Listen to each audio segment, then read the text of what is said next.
Hey y'all, what's going on, man? This one thing about me.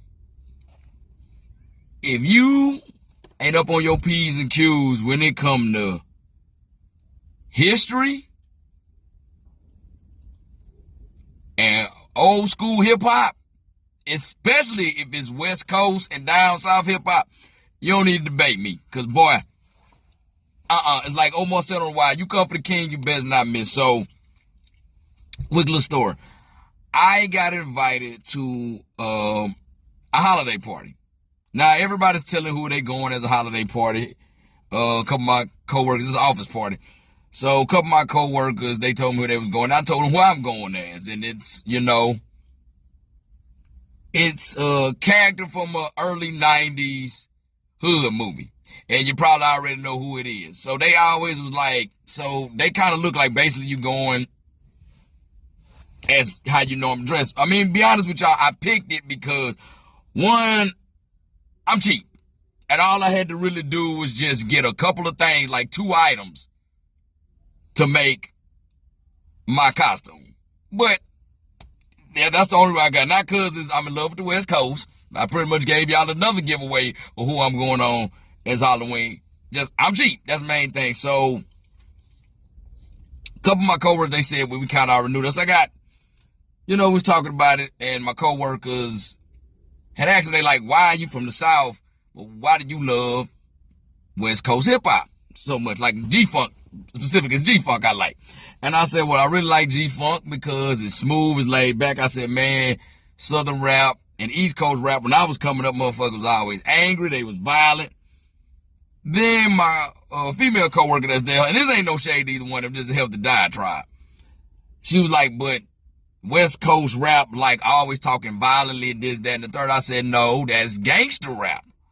G-Funk, which is short for gangster funk, ain't necessarily always about it. Yeah, they mention elements of Crips and Blood, man, they may have to shoot somebody down, but it's really just everybody riding, they chilling, having a good time, finna get drunk with the homies, finna smoke a blunt, finna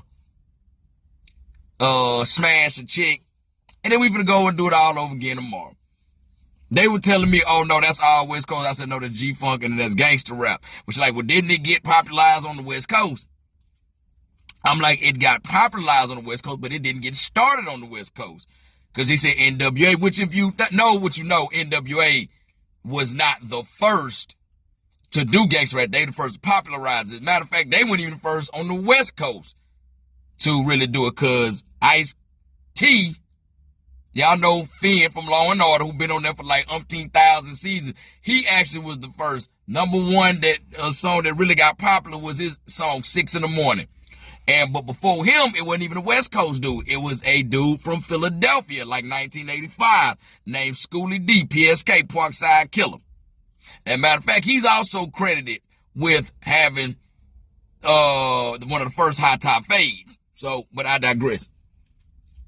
So then they was like, well, they did that, and they said, well, and then they said this, and you can't say this to me because I'm from the Gulf Coast. I'm from by New Orleans. So you can't, she's like, well, Master P didn't talk about that. He didn't talk about number pimping when he first came out. He wasn't talking gangster. First of all, gangster is just anything that go on the street. Pimping is part of gangster culture too. And I said, that is not true. I said, for one, Master P had the ghettos trying to kill me. And I've heard ghettos trying to kill me a lot. And that's a lot of gangster track. Matter of fact, Anything Goes is a G-Funk song if you want to be trying. I said, two, you want to say Master P from down south. If you know your history, Master P got his start, Nolan Red got his start up there in the Bay Area, Richmond, California.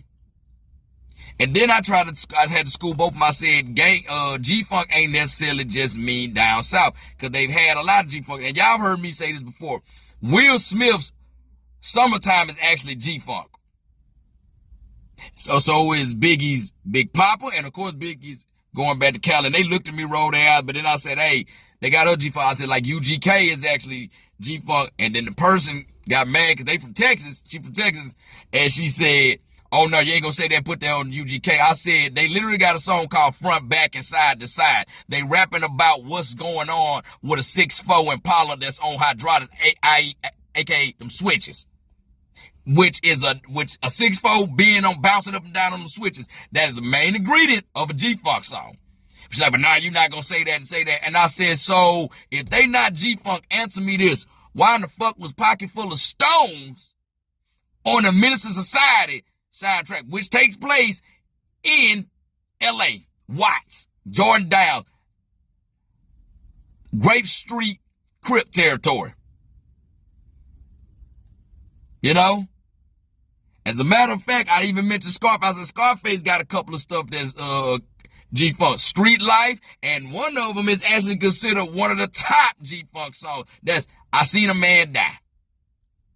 Shut the whole conversation down.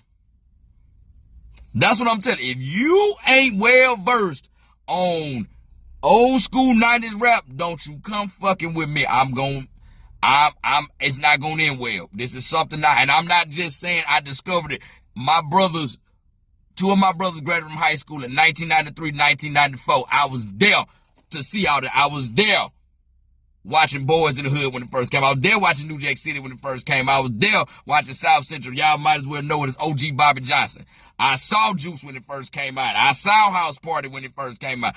I'm not somebody who watched this later in life. I was there for the movement. I'm an 89er, baby. I'm an 80s baby.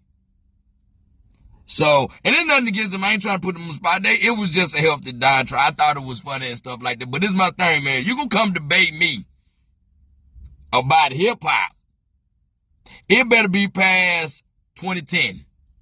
Because anything before that, I'm going to tear your ass up. Because I'm a hip-hop head. Hey, man, like Omar said on The Wire, when you come for the king, you best not miss. I promise you. Because I'm not going to miss. Anyway, peace.